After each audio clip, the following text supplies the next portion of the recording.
El jardín del Edén. ¿Quién eres tú? Soy Sofía Amundsen, dijo. Tú eres yo. Yo soy tú. A veces pensaba que era tan fea que se preguntaba si tenía malformaciones al nacer. Podía elegir a sus propios amigos, pero ciertamente no se había elegido a sí misma. Ni siquiera había elegido ser un ser humano. Cuando Sofía comenzó a pensar en estar viva, comenzó a darse cuenta de que no estaría viva para siempre. No puedes experimentar estar vivo sin darte cuenta de que tienes que morir, pensó.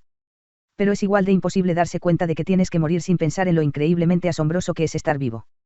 Qué trágico que la mayoría de la gente tuviera que enfermarse antes de comprender el regalo que era estar vivo. ¿De dónde viene el mundo? Era posible que el espacio siempre hubiera existido, en cuyo caso no necesitaría averiguar de dónde procedía. Pero, podría haber existido siempre algo. Seguramente todo lo que existe debe haber tenido un comienzo. Así que el espacio en algún momento debe haber sido creado a partir de otra cosa. Pero si el espacio provino de algo más, entonces ese algo más también debe haber provenido de algo. En algún momento, algo debe haber salido de la nada. Pero ¿era eso posible? No era eso tan imposible como la idea de que el mundo siempre había existido. Habían aprendido en la escuela que Dios creó el mundo. Podía aceptar que Dios había creado el espacio, pero ¿y Dios mismo? Se había creado a sí mismo de la nada. Dios siempre había existido. Pero ella ya había rechazado esa posibilidad. Todo lo que existió tuvo que tener un comienzo. El primer problema era quién había puesto los 2 sobres blancos en su buzón. La segunda eran las preguntas difíciles que contenían estas cartas. El tercer problema era quién podía ser Hilda Moyernaghi y por qué le habían enviado a Sofía su tarjeta de cumpleaños. El sombrero de copa. En la escuela tenía problemas para concentrarse en lo que decían los maestros. Parecían hablar solo de cosas sin importancia. ¿Por qué no podían hablar de lo que es un ser humano, o de lo que es el mundo y cómo llegó a existir? En todas partes la gente solo se preocupaba por las trivialidades. Que de repente se había vuelto tan absorta en quién era y de dónde venía el mundo que no tenía tiempo para jugar al bádminton. Curso de filosofía. Tratar con cuidado. ¿Qué es la filosofía? Hay preguntas que sin duda deberían interesar a todos. Son precisamente las preguntas de las que trata este curso. ¿Qué es lo más importante en la vida? Si le preguntamos a alguien que vive al borde de la inanición, la respuesta es comida. Si le preguntamos a alguien que se está muriendo de frío, la respuesta es calor.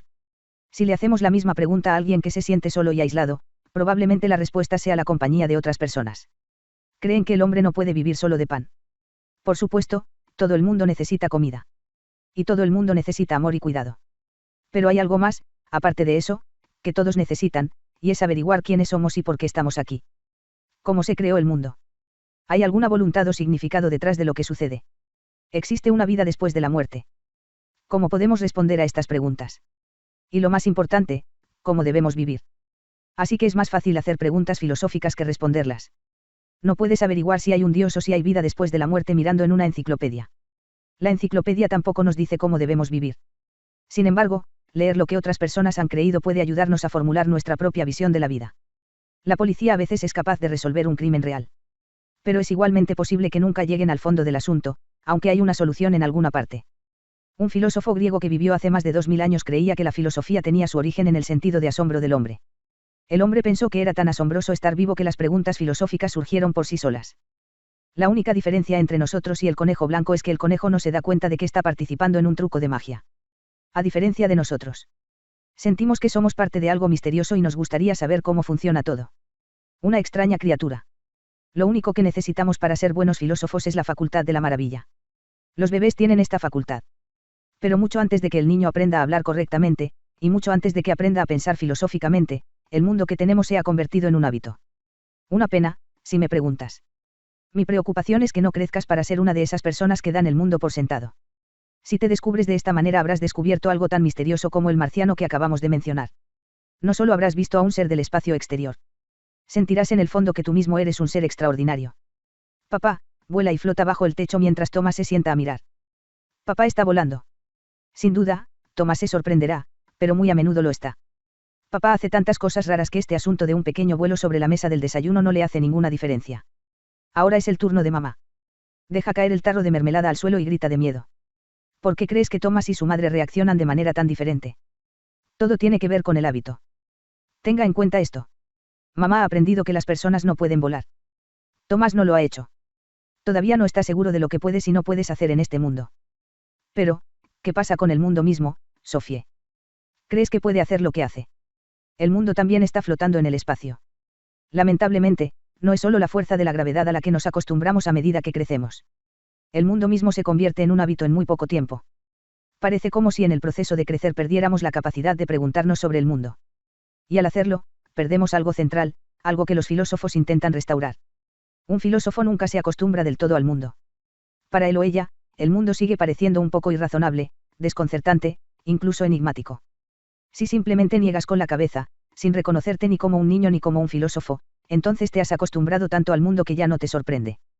Cuidado. Para resumir brevemente, se saca un conejo blanco de un sombrero de copa. Debido a que es un conejo extremadamente grande, el truco lleva muchos miles de millones de años. Todos los mortales nacen en la punta misma de los finos pelos del conejo, donde están en posición de maravillarse ante la imposibilidad del truco. Pero a medida que envejecen, se hunden cada vez más en el pelaje. Y ahí se quedan. Se vuelven tan cómodos que nunca más corren el riesgo de volver a trepar por los frágiles vellos. Solo los filósofos se embarcan en esta peligrosa expedición a los confines más lejanos del lenguaje y la existencia. Algunos de ellos se caen, pero otros se aferran desesperadamente y gritan a las personas que se acurrucan en lo profundo de la suavidad acogedora, llenándose de deliciosa comida y bebida. Damas y caballeros, gritan, estamos flotando en el espacio. Pero a ninguna de las personas de allí le importa. ¡Qué montón de alborotadores! Ellos dicen. Y siguen charlando. ¿Me pasas la mantequilla, por favor? ¿Cuánto han subido nuestras acciones hoy? ¿Cuál es el precio de los tomates? Ya te enteraste que la princesa Di está embarazada nuevamente. El filósofo la había rescatado. No hay duda de eso. El escritor de cartas desconocido la había salvado de la trivialidad de la existencia cotidiana. Los adultos daban por sentado el mundo. Se habían dejado arrullar en el sueño encantado de su monótona existencia de una vez por todas. Te has acostumbrado tanto al mundo que ya nada te sorprende. ¿De qué diablos estás hablando? Estoy hablando de que te acostumbras tanto a todo. Totalmente tenue, en otras palabras. No permitiré que me hablen así, Sophie. Está bien, lo pondré de otra manera. Te has puesto cómodo en el fondo de la piel de un conejo blanco que está siendo sacado del sombrero de copa del universo en este momento. Y en un minuto vas a poner las papas. Luego leerás el periódico y después de una siesta de media hora verás las noticias en la televisión. Los mitos. La imagen mitológica del mundo. Por filosofía entendemos la forma de pensar completamente nueva que se desarrolló en Grecia unos 600 años antes del nacimiento de Cristo. Hasta ese momento, la gente había encontrado respuestas a todas sus preguntas en varias religiones. Estas explicaciones religiosas fueron transmitidas de generación en generación en forma de mitos. Un mito es una historia sobre los dioses que se propone explicar por qué la vida es como es. Los filósofos griegos intentaron demostrar que no se podía confiar en estas explicaciones. Probablemente hayas oído hablar de Thor y su martillo. Antes de que el cristianismo llegara a Noruega, Thor era adorado como el dios de la fertilidad. Por lo tanto, la explicación mitológica de la lluvia era que Thor estaba balanceando su martillo. Los vikingos creían que el mundo habitado era una isla bajo constante amenaza de peligros externos. Llamaron a esta parte del mundo Midgard, que significa el reino en el medio. Dentro de Midgard estaba Asgard, el dominio de los dioses.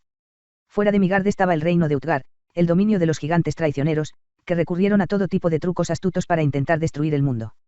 Los monstruos malvados como estos a menudo se conocen como las fuerzas del caos. No solo en la mitología nórdica, sino en casi todas las demás culturas, la gente descubrió que había un equilibrio precario entre las fuerzas del bien y del mal. Una de las formas en que los gigantes podían destruir Midgard era secuestrando a Freyja, la diosa de la fertilidad. Si pudieran hacer esto, nada crecería en los campos y las mujeres ya no tendrían hijos. Así que era vital mantener a raya a estos gigantes. Thor fue una figura central en esta batalla con los gigantes. Su martillo podía hacer más que hacer llover, era un arma clave en la lucha contra las peligrosas fuerzas del caos.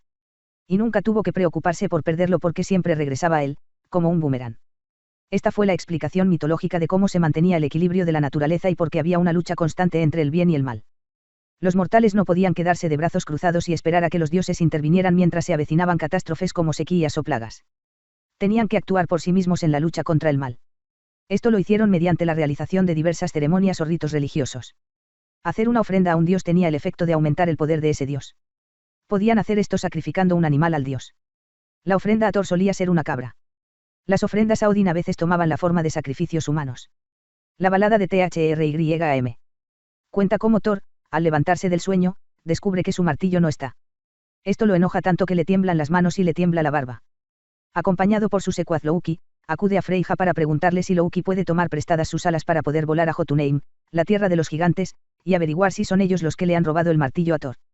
En Jotunheim, Loki se encuentra con THRYAM, el rey de los gigantes, quien, efectivamente, comienza a jactarse de haber escondido el martillo 7 leguas bajo tierra. Y agrega que los dioses no recuperarán el martillo hasta que THRYAM reciba a Freyja como su novia. Mientras los gigantes tengan el martillo de Thor, tendrán control total sobre el mundo de los dioses y los mortales. A cambio del martillo exigen a Freyja. Pero esto es igualmente inaceptable. Si los dioses tienen que renunciar a su diosa de la fertilidad, la que protege toda la vida, la hierba desaparecerá de los campos y todos los dioses y mortales morirán. Loki regresa a Asgard, según cuenta el mito, y le dice a Freyja que se ponga su traje de boda porque ella, se casará con el rey de los gigantes. Freyja está furiosa y dice que la gente pensará que está absolutamente loca por los hombres si acepta casarse con un gigante. Entonces el dios Heimdall tiene una idea. Sugiere que Thor se vista de novia. Con el pelo recogido y 2 piedras debajo de la túnica parecerá una mujer.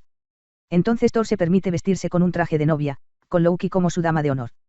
Cuando los dioses llegan a Jotunheim, los gigantes comienzan a preparar el banquete de bodas. Pero durante la fiesta, la novia, es decir, Thor, devora un buey entero y 8 salmones. También bebe 3 barriles de cerveza. Esto asombra a THRYM. Cuando THRYM levanta el velo nupcial para besar a la novia, se sobresalta al encontrarse mirando los ojos ardientes de Thor. THRYM ordena que se saque el martillo y se coloque en el regazo de la novia durante la ceremonia nupcial. Thor ruge de risa cuando le dan el martillo. Primero mata a THRYM con él, y luego acaba con los gigantes y todos sus parientes. Y así, el espantoso asunto de los rehenes tiene un final feliz. Pero, ¿cuál es el verdadero significado detrás de esto?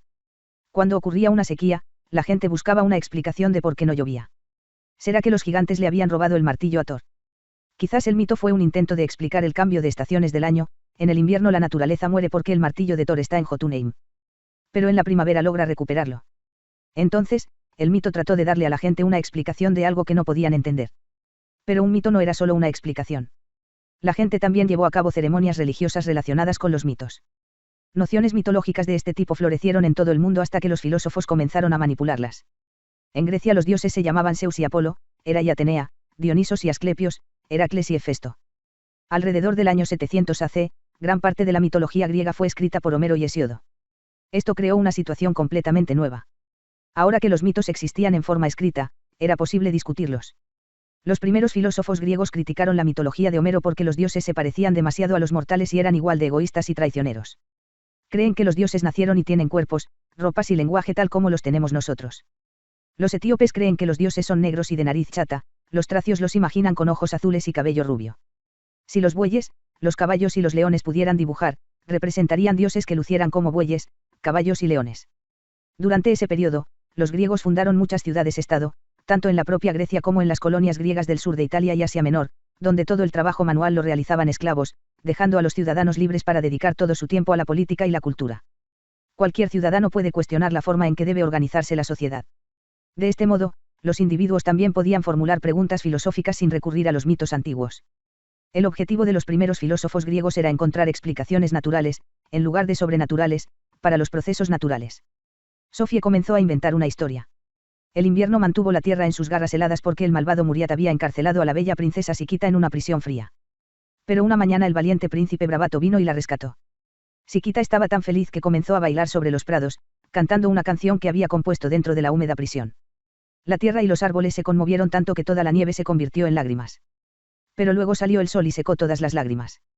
Los pájaros imitaron el canto de Siquita, y cuando la bella princesa soltó sus cabellos dorados, algunos mechones de su cabello cayeron al suelo y se convirtieron en los lirios del campo. A Sofía le gustó su hermosa historia. Si no hubiera conocido otra explicación para el cambio de estaciones, estaba segura de que al final habría llegado a creer su propia historia. Los filósofos naturales. Existe una sustancia básica de la que esté hecho todo lo demás. ¿Puede el agua convertirse en vino? ¿Cómo pueden la tierra y el agua producir una rana viva? El proyecto de los filósofos. Debemos tratar de captar con precisión qué es lo que cada filósofo en particular está especialmente interesado en descubrir. Un filósofo podría querer saber cómo surgieron las plantas y los animales. Otro podría querer saber si hay un dios o si el hombre tiene un alma inmortal. Una vez que hemos determinado cuál es el proyecto de un filósofo en particular, es más fácil seguir su línea de pensamiento, ya que ningún filósofo se preocupa por la totalidad de la filosofía. Los filósofos naturales. Los primeros filósofos griegos a veces se denominan filósofos naturales porque se preocupaban principalmente por el mundo natural y sus procesos. Por una u otra razón, asumieron que algo siempre había existido. Los filósofos observaron con sus propios ojos que la naturaleza estaba en constante estado de transformación. Pero, ¿cómo podrían ocurrir tales transformaciones? Todos los primeros filósofos compartían la creencia de que tenía que haber una cierta sustancia básica en la raíz de todo cambio. Tenía que haber algo de donde todas las cosas vinieran y regresaran. De modo que la filosofía se fue liberando gradualmente de la religión. Podríamos decir que los filósofos naturales dieron el primer paso en dirección al razonamiento científico. El proyecto de los primeros filósofos griegos se refería a la cuestión de una sustancia constitutiva básica y los cambios en la naturaleza. 3 filósofos de Miletus. El primer filósofo que conocemos es Tales, que vino de Mileto, una colonia griega en Asia Menor. Se dice que calculó la altura de una pirámide midiendo su sombra en el momento preciso en que la longitud de su propia sombra era igual a su altura. También se dice que predijo con precisión un eclipse solar en el año 585 AC. Tales pensaba que la fuente de todas las cosas era el agua. También se supone que Tales dijo que todas las cosas están llenas de dioses. Imaginó que la tierra estaba llena de diminutos gérmenes de vida invisibles. Una cosa es cierta, no estaba hablando de los dioses de Homero. El siguiente filósofo del que oímos hablar es Anaximandro, que también vivió en Mileto aproximadamente al mismo tiempo que Tales. Pensó que nuestro mundo era solo uno de una miríada de mundos que evolucionan y se disuelven en algo que él llamó ilimitado. Quiso decir que la sustancia que es la fuente de todas las cosas tenía que ser algo distinto de las cosas creadas. Debido a que todas las cosas creadas son limitadas, lo que viene antes y después de ellas debe ser ilimitado. Un tercer filósofo de Mileto fue Anaxímenes, c. 570, 526 AC. Pensó que la fuente de todas las cosas debe ser aire o vapor. ¿Pero de dónde viene el agua? Anaxímenes pensó que el agua era aire condensado. Observamos que cuando llueve, el agua se presiona desde el aire. Nada puede venir de la nada. Desde alrededor del 500 AC. Estos eleatas estaban interesados en esta pregunta. Parménides, c. 540 a 480 AC. Parménides pensó que todo lo que existe siempre había existido. Pensó que no había tal cosa como un cambio real. Nada podía convertirse en otra cosa de lo que era. Conoces la expresión lo creeré cuando lo vea. Pero Parménides ni siquiera creía las cosas cuando las veía. Creía que nuestros sentidos nos dan una imagen incorrecta del mundo, una imagen que no concuerda con nuestra razón. Esta fe inquebrantable en la razón humana se llama racionalismo. Un racionalista es alguien que cree que la razón humana es la fuente principal de nuestro conocimiento del mundo. Todas las cosas fluyen. Un contemporáneo de Parménides fue Heraditus, c. 540 a 480 AC. Pensó que el cambio constante, o flujo, era de hecho la característica más básica de la naturaleza. Todo está en constante flujo y movimiento, nada permanece. Por lo tanto, no podemos entrar 2 veces en el mismo río. Cuando me meto en el río por segunda vez, ni yo ni el río somos los mismos. Que el mundo se caracteriza por los opuestos. Si nunca estuviéramos enfermos, no sabríamos lo que es estar bien. Si nunca conociéramos el hambre, no nos agradaría estar llenos. Si nunca hubiera guerra, no apreciaríamos la paz. Dios se puede ver más claramente en las constantes transformaciones y contrastes de la naturaleza. En lugar del término Dios, Heráclito a menudo usaba la palabra griega logos, que significa razón. Creía que debe haber una especie de razón universal que guíe todo lo que sucede en la naturaleza. Las opiniones de la mayoría de la gente, dijo, son como los juguetes de los bebés. Entonces, en medio de todo el flujo constante y los opuestos de la naturaleza, Heráclito vio una entidad o unicidad. Este algo, que era la fuente de todo, lo llamó Dios o Logos. 4 elementos básicos. En cierto modo, Parménides y Heráclito eran directamente opuestos entre sí. La razón de Parménides dejó claro que nada podía cambiar. Las percepciones sensoriales de Heráclito dejaron igualmente claro que la naturaleza estaba en un estado de cambio constante. Parménides dice, a, que nada puede cambiar, o a y b, que nuestras percepciones sensoriales, por lo tanto, deben ser poco fiables. Heráclito, por su parte, dice, a, que todo cambia, todas las cosas fluyen, o a y b, que nuestras percepciones sensoriales son fiables. Los filósofos difícilmente podrían estar en desacuerdo más que eso. Pero ¿quién tenía razón? Cayó en manos de Empédocles, c. 490 a 430 AC. Empédocles encontró que la causa de su desacuerdo básico era que ambos filósofos habían asumido la presencia de un solo elemento. Si esto fuera cierto, la brecha entre lo que dicta la razón y lo que podemos ver con nuestros propios ojos sería insalvable. El agua obviamente no puede convertirse en un pez o una mariposa. De hecho, el agua no puede cambiar. El agua pura seguirá siendo agua pura. Entonces Parménides tenía razón al sostener que nada cambia. Pero al mismo tiempo Empédocles estuvo de acuerdo con Heráclito en que debemos confiar en la evidencia de nuestros sentidos. Debemos creer lo que vemos, y lo que vemos es precisamente que la naturaleza cambia. Empédocles llegó a la conclusión de que lo que debía rechazarse era la idea de una sustancia básica única. Ni el agua ni el aire por sí solos pueden transformarse en un rosal o en una mariposa. La fuente de la naturaleza no puede ser un solo elemento. Empédocles creía que, en general, la naturaleza constaba de 4 elementos, o raíces, como él las denominó. Estas 4 raíces eran tierra, aire, fuego y agua. Todos los procesos naturales se debieron a la unión y separación de estos 4 elementos. Entonces no es correcto decir que todo cambia. Básicamente, nada cambia. Lo que sucede es que los 4 elementos se combinan y separan, solo para volver a combinarse. Pero, que hace que estos elementos se combinen para que pueda ocurrir una nueva vida. Y que hace que la mezcla de, digamos, una flor se disuelva de nuevo. Empédocles creía que en la naturaleza actuaban dos fuerzas diferentes. Los llamó amor y contienda. El amor une las cosas, y la lucha las separa. Distingue entre sustancia y fuerza. La ciencia moderna sostiene que todos los procesos naturales pueden explicarse como la interacción entre diferentes elementos y varias fuerzas naturales. Empédocles también planteó la cuestión de qué sucede cuando percibimos algo. ¿Cómo puedo ver una flor, por ejemplo? ¿Qué es lo que pasa? Empédocles creía que los ojos se componen de tierra, aire, fuego y agua, como todo lo demás en la naturaleza. Así la tierra en mi ojo percibe lo que es de la tierra a mi alrededor, el aire percibe lo que es del aire, el fuego percibe lo que es del fuego, y el agua lo que es del agua. Algo de todo en todo. Anaxágoras, 500 a 428 AC. Anaxágoras sostenía que la naturaleza está formada por un número infinito de diminutas partículas invisibles al ojo. Además, todo se puede dividir en partes aún más pequeñas, pero incluso en las partes más diminutas hay fragmentos de todas las demás cosas.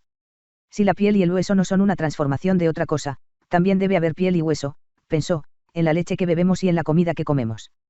Cada célula del cuerpo humano lleva un plano de la forma en que se construyen todas las demás células. Entonces hay algo de todo en cada célula. Anaxágoras llamó semillas a estas partículas minúsculas que tienen algo de todo. Anaxágoras también imaginó el orden como una especie de fuerza, creando animales y humanos, flores y árboles. Llamó a esta fuerza mente o inteligencia, nous. Creía que todos los cuerpos celestes estaban hechos de la misma sustancia que la Tierra. Llegó a esta conclusión después de estudiar un meteorito. Esto le dio la idea de que podría haber vida humana en otros planetas. Sofía intentó una vez más usar su propio sentido común y no pensar en lo que había aprendido de los demás. Parménides se había negado a aceptar la idea de cambio en cualquier forma. Y cuanto más pensaba en ello, más convencida estaba de que, en cierto modo, él tenía razón. Su inteligencia no podía aceptar que algo pudiera transformarse repentinamente en algo completamente diferente. Y Empédocles debe haber sido bastante inteligente también, cuando demostró que el mundo tenía que consistir en más de una sola sustancia. Eso hizo posibles todas las transformaciones de la naturaleza sin que nada cambiara realmente. Sofía no estaba segura de si realmente creía que la fuente de todo era la tierra, el aire, el fuego y el agua. Pero después de todo, ¿qué importaba eso? En principio, Empédocles tenía razón. La única forma en que podemos aceptar las transformaciones que podemos ver con nuestros propios ojos, sin perder la razón, es admitir la existencia de más de una sola sustancia básica. Demócrito. ¿Por qué Lego es el juguete más ingenioso del mundo? Lo mejor de ellos era que con Lego podía construir cualquier tipo de objeto. Y luego podría separar los bloques y construir algo nuevo.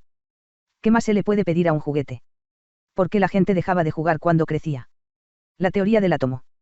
Demócrito, c. 460 a 370 AC. Demócrito estuvo de acuerdo con sus predecesores en que las transformaciones en la naturaleza no podían deberse al hecho de que algo realmente cambiara. Por lo tanto, supuso que todo estaba formado por diminutos bloques invisibles, cada uno de los cuales era eterno e inmutable. Demócrito llamó a estas unidades más pequeñas átomos. La palabra átomo significa no se puede cortar. Para Demócrito era de suma importancia establecer que las partes constitutivas de las que estaba compuesto todo lo demás no podían dividirse indefinidamente en partes más pequeñas. Si esto fuera posible, no podrían usarse como bloques. Si los átomos pudieran descomponerse eternamente en partes cada vez más pequeñas, la naturaleza comenzaría a disolverse como una sopa constantemente diluida. Además, los bloques de la naturaleza tenían que ser eternos, porque nada puede surgir de la nada. En esto estuvo de acuerdo con Parménides y los eleáticos. También creía que la naturaleza constaba de un número ilimitado y variedad de átomos.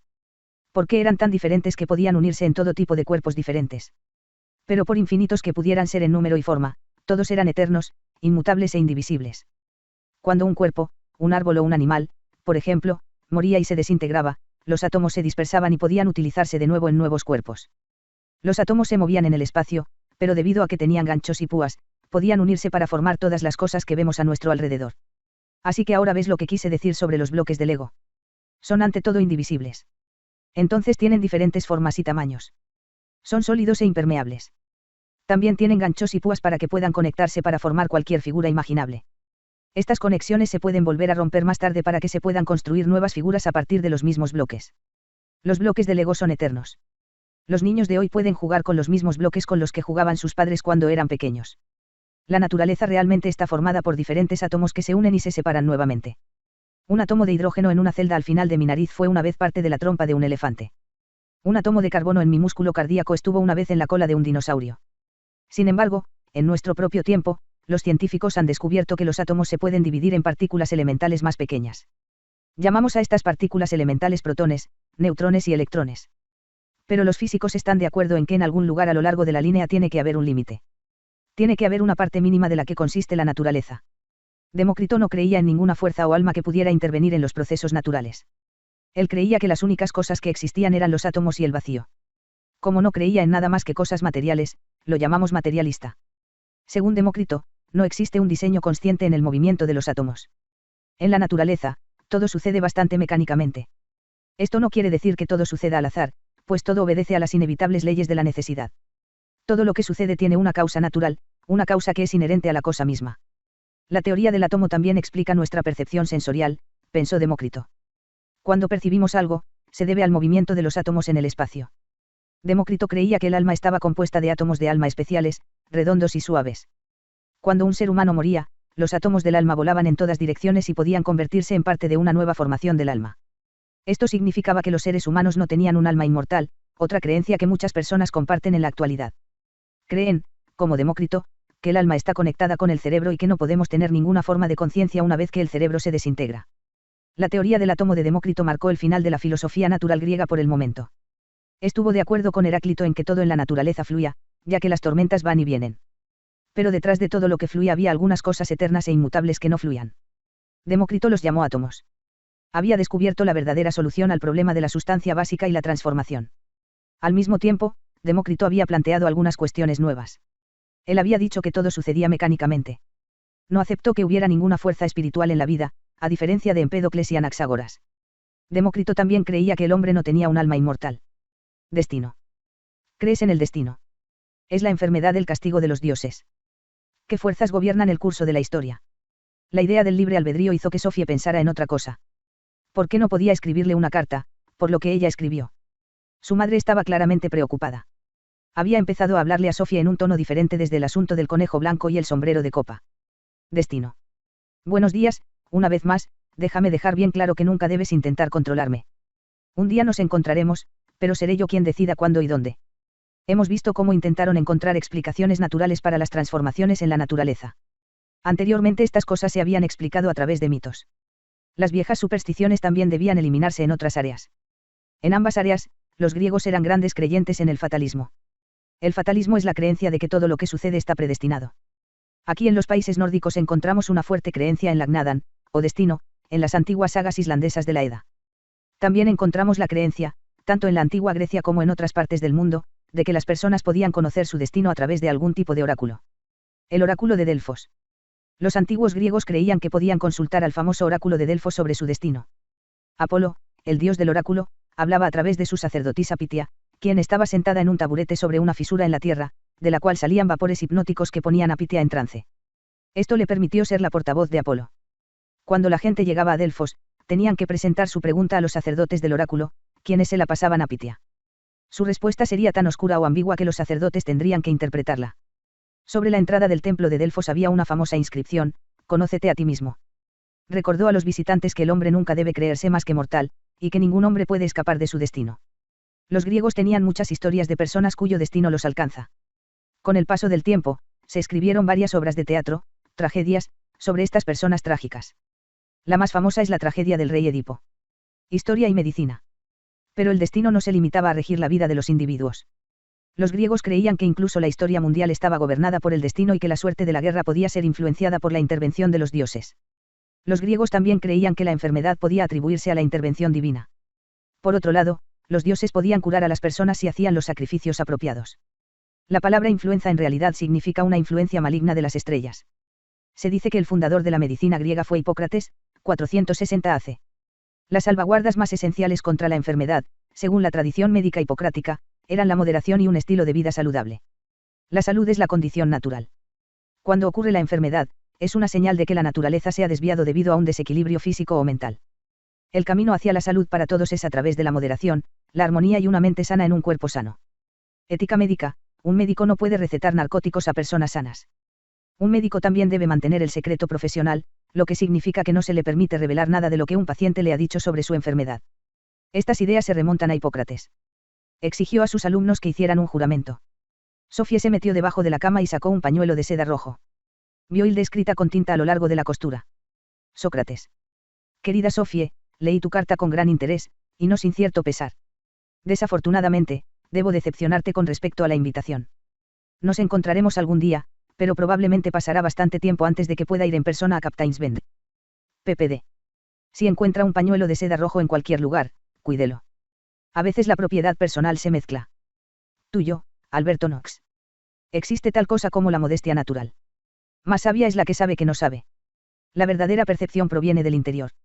El que sabe lo que es correcto, hará lo correcto. La filosofía de Atenas. Querida Sofie, cuando leas esto, es posible que ya hayas conocido a Hermes. En caso de que no lo hayas hecho, agregaré que es un perro. En la mitología griega, Hermes era el mensajero de los dioses. También era el dios de los navegantes. Hermes también dio su nombre a la palabra hermético, que significa oculto o inaccesible, lo que no es inapropiado para la forma en que Hermes se encarga de mantenernos a los dos ocultos el uno del otro. Ya hemos completado la primera parte del curso. Me refiero a los filósofos naturales y su ruptura decisiva con la imagen mitológica del mundo. Ahora vamos a conocer a los tres grandes filósofos clásicos, Sócrates, Platón y Aristóteles. Los filósofos naturales también son llamados presocráticos, porque vivieron antes que Sócrates. Sócrates representa una nueva era, tanto geográfica como temporalmente. Fue el primero de los grandes filósofos en nacer en Atenas. Pero antes de conocer a Sócrates, escuchemos un poco acerca de los llamados sofistas, que dominaron la escena ateniense en la época de Sócrates. Hombre en el centro. Después del 450 AC, Atenas fue el centro cultural del mundo griego. Los filósofos naturales se habían preocupado principalmente por la naturaleza del mundo físico.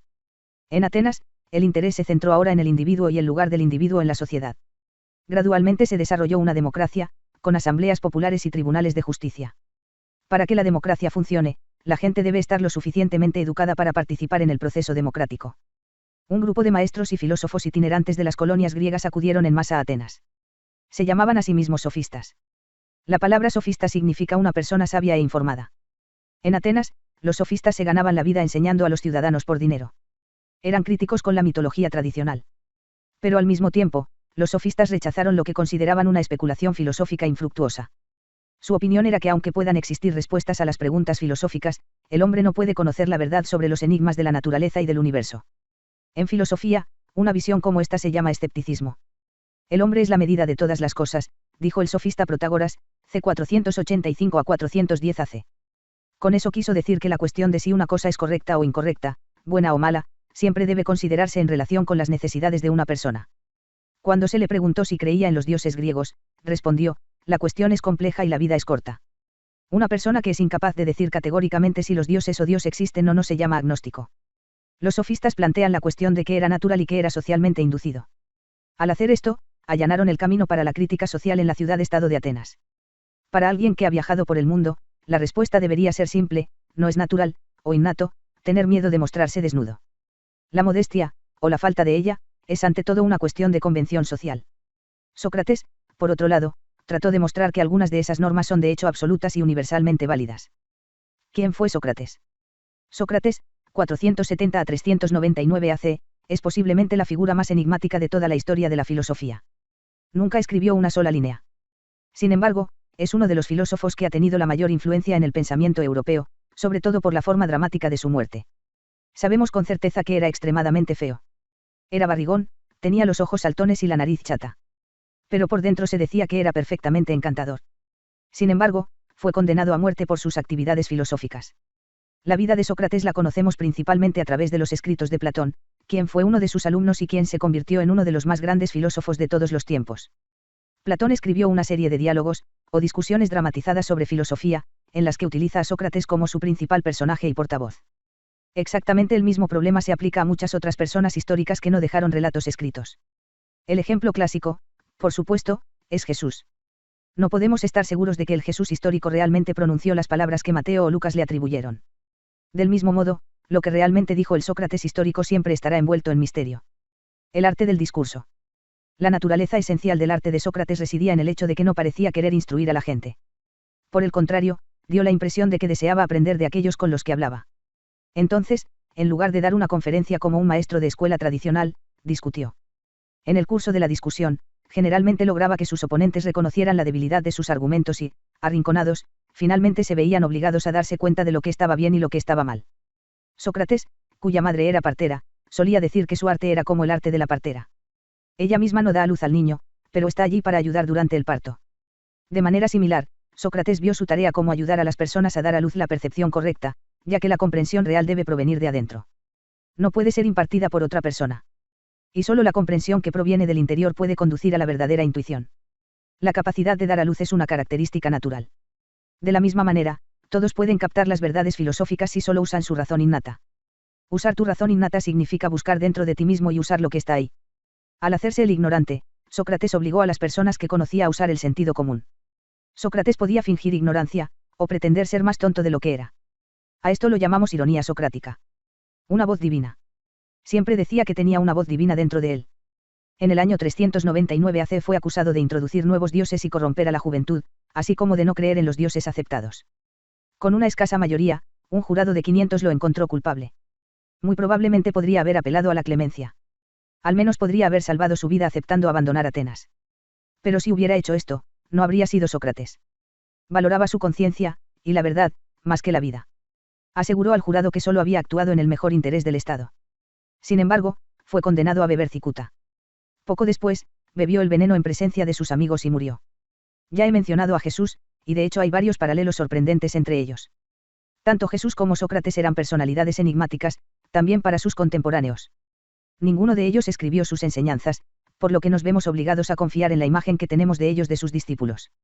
Pero sí sabemos que ambos eran maestros en el arte del discurso. Y no menos importante, ambos creían que hablaban en nombre de algo más grande que ellos mismos. Desafiaron el poder de la comunidad criticando todas las formas de injusticia y corrupción. Y finalmente, sus actividades les costaron la vida. Ciertamente, ambos podrían haberse salvado apelando a la misericordia, pero ambos sintieron que tenían una misión que habría sido traicionada a menos que mantuvieran la fe hasta el amargo final. Y al enfrentar su muerte con tanta valentía, consiguieron una enorme cantidad de seguidores, también después de haber muerto. Un guasón en Atenas. Sócrates vivió en la misma época que los sofistas. Como ellos, estaba más preocupado por el hombre y su lugar en la sociedad que por las fuerzas de la naturaleza. Como dijo de él un filósofo romano, Cicerón, unos cientos de años después, Sócrates llamó a la filosofía desde el cielo y la estableció en las ciudades y la introdujo en los hogares y la obligó a investigar la vida, la ética, el bien y el mal. A diferencia de los sofistas, no enseñó por dinero. No, Sócrates se llamó a sí mismo filósofo en el verdadero sentido de la palabra. Un filósofo en realidad significa alguien que ama la sabiduría. Un filósofo sabe que en realidad sabe muy poco. Es por eso que se esfuerza constantemente por lograr una verdadera visión. Sócrates fue una de estas personas raras. Sabía que no sabía nada sobre la vida y sobre el mundo. Y ahora viene lo importante, le preocupaba saber tan poco. Más sabia es la que sabe que no sabe, dije anteriormente. El mismo Sócrates dijo, solo una cosa sé, y es que no sé nada. La humanidad se enfrenta a una serie de preguntas difíciles para las que no tenemos respuestas satisfactorias. Así que ahora se presentan dos posibilidades: podemos engañarnos a nosotros mismos y al resto del mundo fingiendo que sabemos todo lo que hay que saber, o podemos cerrar los ojos a los problemas centrales de una vez por todas y abandonar todo progreso. En este sentido, la humanidad está dividida.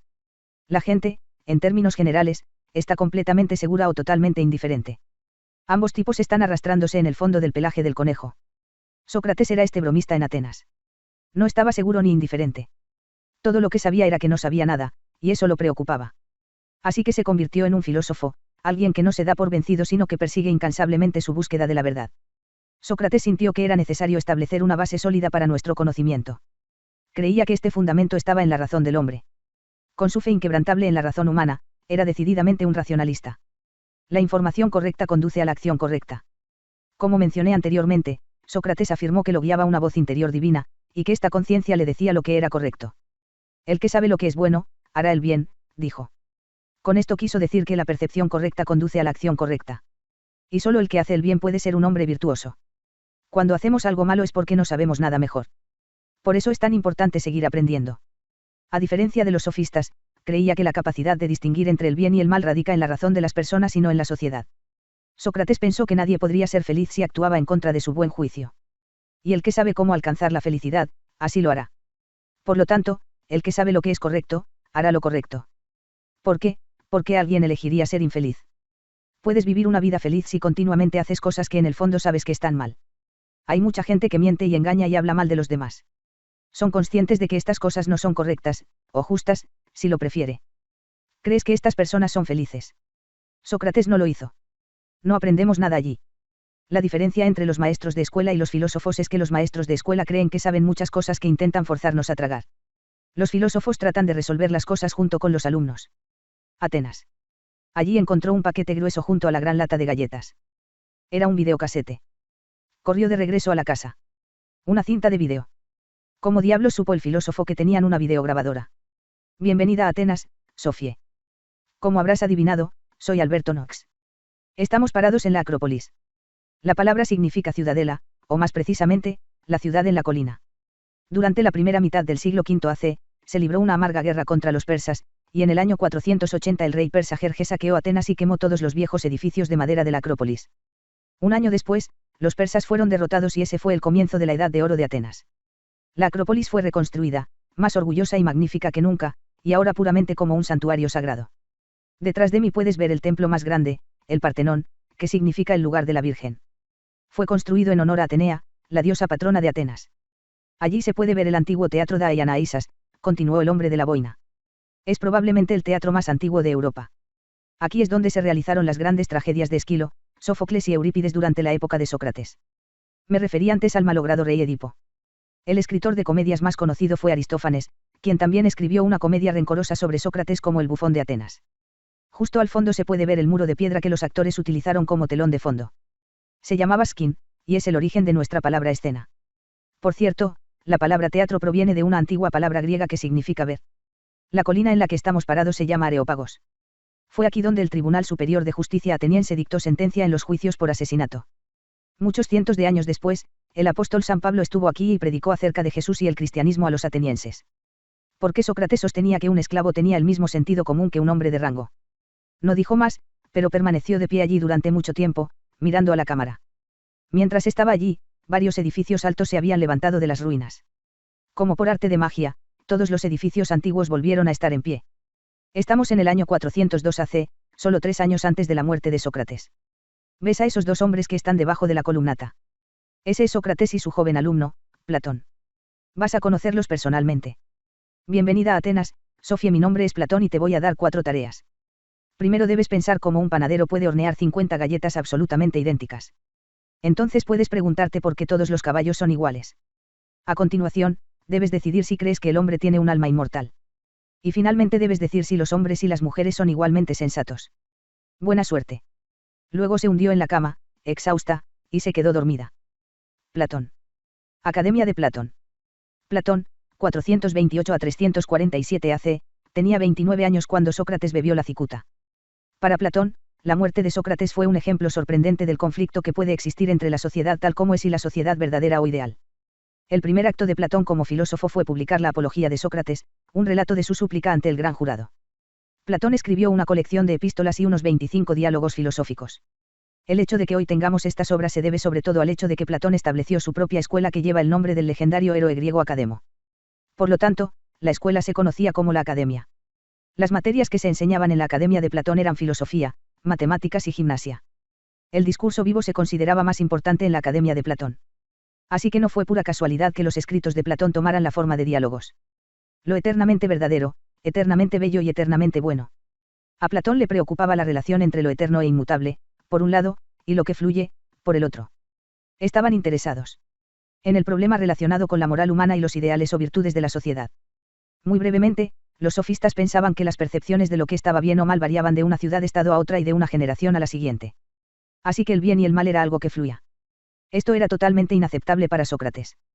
Creía en la existencia de reglas eternas y absolutas para lo que estaba bien o mal.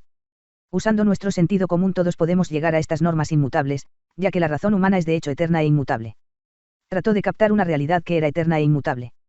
Y para ser muy franco, eso es precisamente para lo que necesitamos filósofos. No los necesitamos para elegir una reina de belleza o la ganga del día en tomates. Es por eso que a menudo son impopulares. Los filósofos tratarán de ignorar los asuntos de gran actualidad y, en cambio, tratarán de llamar la atención de la gente sobre lo que es eternamente verdadero, eternamente hermoso y eternamente bueno. El mundo de las ideas.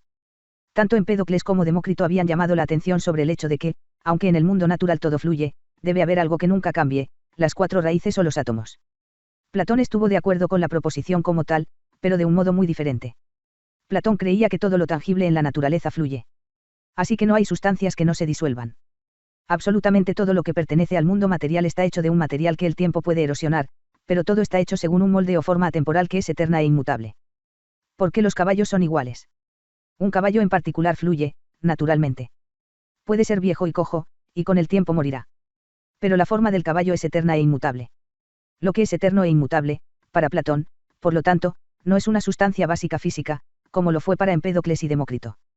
La concepción de Platón era de patrones eternos e inmutables, espirituales y abstractos en su naturaleza, según los cuales todas las cosas están formadas. Los presocráticos habían dado una explicación razonablemente buena del cambio natural sin tener que presuponer que algo realmente cambiaba. En medio del ciclo de la naturaleza había algunos elementos más pequeños, eternos e inmutables que no se disolvían, pensaban. Pero no tenían una explicación razonable de cómo estos elementos más pequeños, que una vez fueron los componentes básicos de un caballo, de repente podrían girar juntos 400 o 500 años más tarde y convertirse en un caballo completamente nuevo. El punto de Platón era que los átomos de Demócrito nunca se transformaron en un eledile o un crocofante. Esto fue lo que puso en marcha sus reflexiones filosóficas. Te aclaro, tienes una caja de Lego y construyes un caballo de Lego. Luego lo desmonta y vuelve a colocar los bloques en la caja. No puedes esperar hacer un nuevo caballo simplemente sacudiendo la caja. ¿Cómo podrían los bloques de Lego encontrarse por sí solos y volver a convertirse en un nuevo caballo? No, tienes que reconstruir el caballo. Y la razón por la que puedes hacerlo es porque tienes una imagen en tu mente de cómo era el caballo. El caballo de Lego está hecho a partir de un modelo que no cambia de un caballo a otro. ¿Cómo te fue con las 50 galletas idénticas? 50 hombres de pan de jengibre idénticos en un estante. Bien podría ser que a uno de ellos le falte un brazo, otro haya perdido un poco de la cabeza y un tercero tenga un bulto extraño en el estómago. Pero después de pensarlo detenidamente, de todos modos concluirías que todos los hombres de pan de jengibre tienen algo en común. Aunque ninguno de ellos es perfecto, sospecharías que tenían un origen común. Te darías cuenta de que todas las galletas se formaron en el mismo molde. Ahora te invade el deseo irresistible de ver este molde. Porque claramente, el molde en sí debe ser la perfección absoluta, y en cierto sentido, más hermoso, en comparación con estas copias toscas. Estaba asombrado de la forma en que todos los fenómenos naturales pueden ser tan parecidos, y concluyó que tenía que ser porque hay un número limitado de formas detrás de todo lo que vemos a nuestro alrededor. Platón llamó a estas formas ideas. Detrás de cada caballo, cerdo o ser humano, está el caballo de la idea, el cerdo de la idea y el ser humano de la idea. Platón llegó a la conclusión de que debe haber una realidad detrás del mundo material. Llamó a esta realidad el mundo de las ideas, contenía los patrones eternos e inmutables detrás de los diversos fenómenos que encontramos en la naturaleza. Esta notable visión se conoce como la teoría de las ideas de Platón. Conocimiento verdadero. Realmente creía que formas como estas realmente existían en una realidad completamente diferente. Probablemente no lo creyó literalmente de la misma manera durante toda su vida, pero en algunos de sus diálogos ciertamente es así como quiere que lo entiendan. Platón creía que todo lo que vemos a nuestro alrededor en la naturaleza, todo lo tangible, se puede comparar con una pompa de jabón, ya que nada de lo que existe en el mundo de los sentidos es duradero. El punto de Platón es que nunca podemos tener un conocimiento verdadero de nada que esté en un estado de cambio constante. Solo podemos tener opiniones sobre cosas que pertenecen al mundo de los sentidos, cosas tangibles. Solo podemos tener verdadero conocimiento de las cosas que se pueden entender con nuestra razón. Puede que ni siquiera sea una ventaja ver el molde real con mis propios ojos porque no siempre podemos confiar en la evidencia de nuestros sentidos. La facultad de la visión puede variar de persona a persona. Por otro lado, podemos confiar en lo que nos dice nuestra razón porque eso es lo mismo para todos.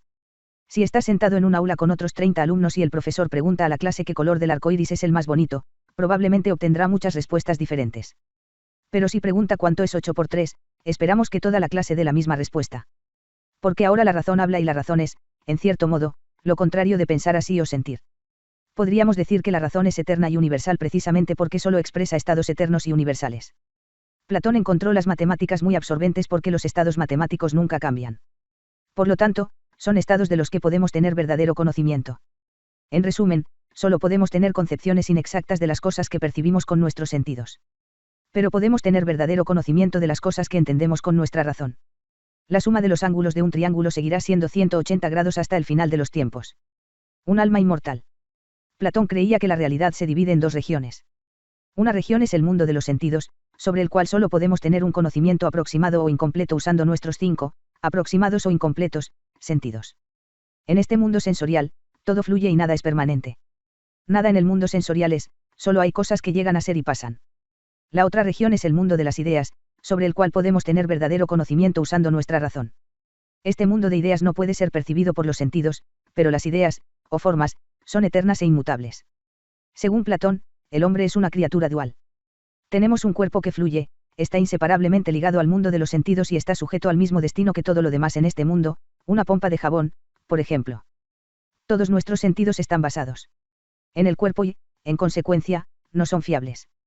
Pero también tenemos un alma inmortal, y esta alma es el reino de la razón. Y al no ser física, el alma puede inspeccionar el mundo de las ideas. Platón también creía que el alma existía antes de que habitara el cuerpo, estaba sobre un estante en el armario con todos los moldes de galletas. Pero tan pronto como el alma despierta en un cuerpo humano, ha olvidado todas las ideas perfectas. Entonces, a medida que el ser humano descubre las diversas formas en el mundo natural, un vago recuerdo conmueve su alma. Ve un caballo, pero un caballo imperfecto. Un caballo de pan de jengibre. Su vista es suficiente para despertar en el alma un vago recuerdo del caballo perfecto, que el alma vio una vez en el mundo de las ideas, y esto despierta en el alma el anhelo de volver a su lugar. Verdadero reino. Platón llama a este anhelo eras, que significa amor. El alma, entonces, experimenta un anhelo de volver a su verdadero origen. De ahora en adelante, el cuerpo y todo el mundo sensorial se experimentan como imperfectos e insignificantes. El alma anhela volar a casa en las alas del amor al mundo de las ideas. Anhela liberarse de las cadenas del cuerpo. Platón creía de manera similar que todos los fenómenos naturales son meras sombras de las formas o ideas eternas. Pero la mayoría de la gente se contenta con una vida entre las sombras. No piensan en lo que está proyectando las sombras. Piensan que las sombras son todo lo que hay, y nunca se dan cuenta de que, de hecho, son sombras. Y así no prestan atención a la inmortalidad de su propia alma. Fuera de la oscuridad de la cueva. El mito de la cueva. Imagina a algunas personas viviendo en una cueva subterránea. Se sientan de espaldas a la boca de la cueva con las manos y los pies atados de tal manera que solo pueden mirar la pared trasera de la cueva. Detrás de ellos hay un muro alto, y detrás de ese muro pasan criaturas parecidas a humanos, sosteniendo varias figuras sobre la parte superior del muro. Debido a que hay un fuego detrás de estas figuras, proyectan sombras parpadeantes en la pared trasera de la cueva. Entonces, lo único que los habitantes de la cueva pueden ver es este juego de sombras. Han estado sentados en esta posición desde que nacieron, por lo que piensan que estas sombras son todo lo que hay. Imagina ahora que uno de los habitantes de la cueva logra liberarse de sus ataduras. Lo primero que se pregunta es de dónde vienen todas estas sombras en la pared de la cueva. ¿Qué crees que sucede cuando se da la vuelta y ve las figuras que se sostienen por encima de la pared? Para empezar, está deslumbrado por la fuerte luz del sol. También está deslumbrado por la claridad de las figuras porque hasta ahora solo ha visto su sombra. Si logra escalar el muro y pasar el fuego hacia el mundo exterior, quedará aún más deslumbrado. Pero después de frotarse los ojos quedará impresionado por la belleza de todo. Por primera vez verá colores y formas claras. Pero incluso ahora se preguntará de dónde vienen todos los animales y las flores. Entonces verá el sol en el cielo, y se dará cuenta de que esto es lo que da vida a estas flores y animales, así como el fuego hizo visibles las sombras. Él vuelve. Una vez allí, intenta convencer a los habitantes de la cueva de que las sombras en la pared de la cueva no son más que reflejos parpadeantes de cosas reales. Pero no le creen. Señalan la pared de la cueva y dicen que lo que ven es todo lo que hay. Finalmente lo matan. Lo que Platón estaba ilustrando en el mito de la caverna es el camino del filósofo desde las imágenes sombrías hasta las ideas verdaderas detrás de todos los fenómenos naturales. Probablemente también estaba pensando en Sócrates, a quien los habitantes de las cavernas mataron porque perturbó sus ideas convencionales y trató de iluminar el camino hacia la verdadera intuición.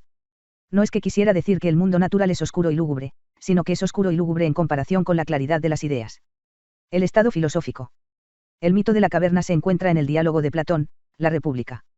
En este diálogo, Platón también presenta una imagen del estado ideal, es decir, un estado imaginario, ideal o lo que llamaríamos utópico. Brevemente, podríamos decir que Platón creía que el estado debía ser gobernado por filósofos. Basa su explicación de esto en la construcción del cuerpo humano. Según Platón, el cuerpo humano se compone de tres partes, la cabeza, el pecho y el abdomen. Para cada una de estas tres partes hay una facultad correspondiente del alma. La razón pertenece a la cabeza, la voluntad pertenece al pecho y el apetito pertenece al abdomen. Cada una de estas facultades del alma también tiene un ideal o virtud. La razón aspira a la sabiduría, la voluntad aspira al coraje y el apetito debe ser refrenado para que pueda ejercerse la templanza. Solo cuando las tres partes del cuerpo funcionan juntas como una unidad, obtenemos un individuo armonioso o virtuoso. En la escuela, un niño primero debe aprender a controlar sus apetitos, luego debe desarrollar coraje y, finalmente, la razón conduce a la sabiduría. Platón ahora imagina un estado construido exactamente como el cuerpo humano tripartito. Donde el cuerpo tiene cabeza, pecho y abdomen, el estado tiene gobernantes, auxiliares y favorers, campesinos, por ejemplo. Así como un hombre saludable y armonioso ejercita el equilibrio y la templanza, un estado virtuoso se caracteriza porque todos conocen su lugar en el cuadro general. Como todos los aspectos de la filosofía de Platón, su filosofía política se caracteriza por el racionalismo. La creación de un buen estado depende de que se gobierne con razón. Así como la cabeza gobierna el cuerpo, los filósofos deben gobernar la sociedad. Cuerpo, alma, estado de virtud. Cabeza, razón, sabiduría, gobernantes, pecho, voluntad, coraje, auxiliares, abdomen, apetito, templanza, obreros. El estado ideal de Platón no se diferencia del antiguo sistema de castas hindú, en el que cada persona tiene su función particular para el bien del conjunto. Las mujeres, afirmó, Tienen exactamente las mismas facultades de razonamiento que los hombres, siempre que reciban la misma formación y estén exentas de la crianza de los hijos y del cuidado del hogar. En el estado ideal de Platón, a los gobernantes y guerreros no se les permite la vida familiar ni la propiedad privada. La crianza de los niños se considera demasiado importante para dejarla en manos del individuo y debería ser responsabilidad del Estado. Platón fue el primer filósofo en abogar por las escuelas infantiles organizadas por el Estado y la educación a tiempo completo. Después de una serie de reveses políticos significativos, Platón escribió Los Remolques, en los que describió el Estado constitucional como el siguiente mejor Estado. Ahora reintrodujo tanto la propiedad privada como los lazos familiares. Sí dijo que un Estado que no educa ni capacita a las mujeres es como un hombre que solo entrena su brazo derecho. Era casi como si ella misma hubiera emergido de una cueva subterránea. Era un hermoso pensamiento que todos los seres vivos eran copias imperfectas de las formas eternas en el mundo de las ideas. ¿Por qué no era cierto que todas las flores, los árboles, los seres humanos y los animales eran imperfectos?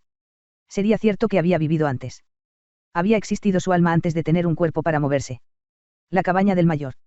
La chica del espejo guiñó los dos ojos. Eran apenas las 7:15. No había necesidad de apresurarse a llegar a casa. La madre de Sofía siempre se lo tomaba con calma los domingos, por lo que probablemente dormiría otras 2 horas.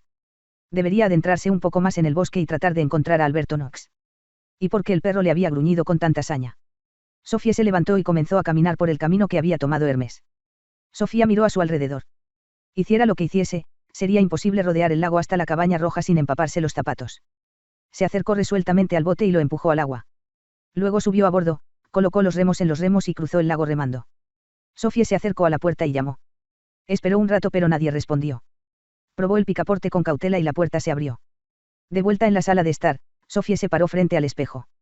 Sofía comenzó a hacer muecas a sí misma como lo hacía en casa en el baño. Su reflejo hizo exactamente lo mismo, lo cual era de esperar. Pero de repente sucedió algo aterrador. Solo una vez, en el espacio de una fracción de segundo, Sofía vio claramente que la chica en el espejo guiñó ambos ojos. Sofía se sobresaltó asustada. Si ella misma hubiera guiñado, ¿cómo podría haber visto guiñar a la otra chica? Sofía sintió que su corazón latía, y al mismo tiempo escuchó ladrar a un perro a lo lejos. Hermes. Tenía que salir de aquí de inmediato. Entonces notó una billetera verde en la cómoda debajo del espejo. Contenía un billete de 100 coronas, uno de 50 y una identificación escolar. Tarjeta. Mostraba una foto de una chica con cabello rubio. Debajo de la foto estaba el nombre de la niña, Hilda Moyernay. Mientras pasaba corriendo junto a la mesa, notó un sobre blanco entre todos los libros y la pila de papeles. Tenía una palabra escrita, Sofie. Antes de que tuviera tiempo de darse cuenta de lo que estaba haciendo, agarró el sobre y lo metió en el sobre marrón con las páginas de Platón. Luego salió corriendo por la puerta y la cerró de golpe detrás de ella. Los ladridos se acercaban. Pero lo peor de todo fue que el barco ya no estaba.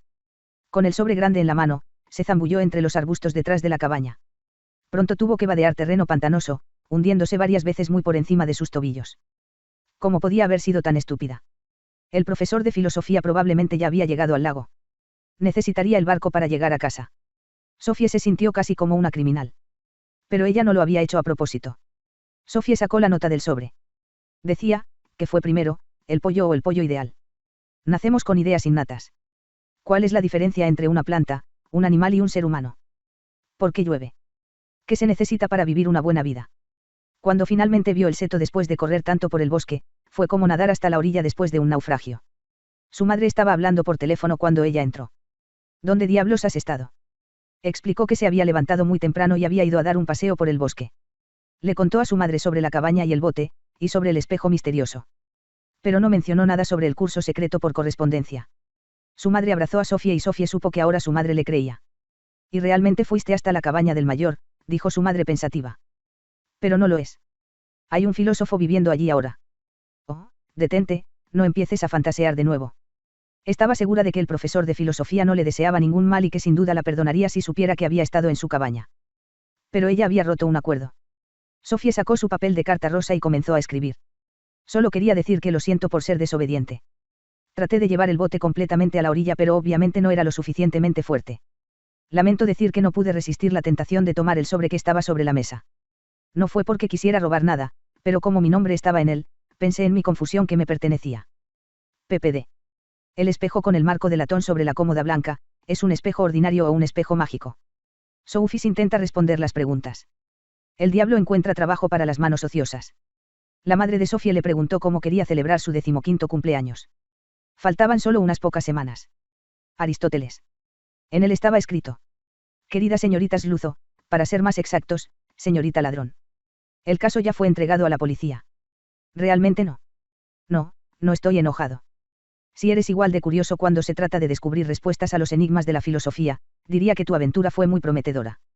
Es un poco molesto que tendré que mudarme ahora. Filósofo y científico. Aristóteles, 384 a 322 AC. Aristóteles no era nativo de Atenas. Nació en Macedonia y llegó a la Academia de Platón cuando Platón tenía 61 años. Fue el primer gran biólogo de Europa. Platón estaba tan absorto en sus formas eternas, o ideas, que prestó muy poca atención a los cambios en la naturaleza. Aristóteles, por otro lado, estaba preocupado precisamente por estos cambios, o por lo que hoy en día describimos como procesos naturales. Para exagerar aún más, podríamos decir que Platón le dio la espalda al mundo sensorial y cerró los ojos a todo lo que vemos a nuestro alrededor. Quería escapar de la cueva y asomarse al mundo eterno de las ideas. Aristóteles hizo lo contrario, se puso a cuatro patas y estudió ranas y peces, anémonas y amapolas. Mientras que Platón usó su razón, Aristóteles usó también sus sentidos.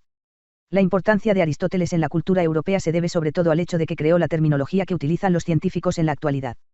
Sin ideas innatas. Platón además sostuvo que las ideas eran más reales que todos los fenómenos de la naturaleza. Primero vino la idea de caballo, luego vinieron todos los caballos del mundo sensorial trotando como sombras en la pared de una cueva. La idea de pollo vino antes que el huevo y la gallina. Estuvo de acuerdo con su maestro en que el caballo en particular fluye y que ningún caballo vive para siempre. También estuvo de acuerdo en que la forma real del caballo es eterna e inmutable.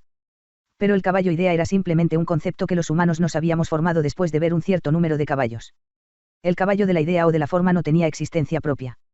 Para Aristóteles, la idea o la forma del caballo estaba formada por las características del caballo, que definen lo que hoy llamamos especie equina. Para ser más precisos, por caballo forma, Aristóteles se refería a aquello que es común a todos los caballos.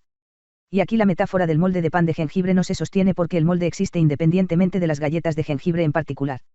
Para Aristóteles las formas estaban en las cosas, porque eran las características particulares de estas cosas. Entonces, Aristóteles no estaba de acuerdo con Platón en que la idea del pollo vino antes que el pollo.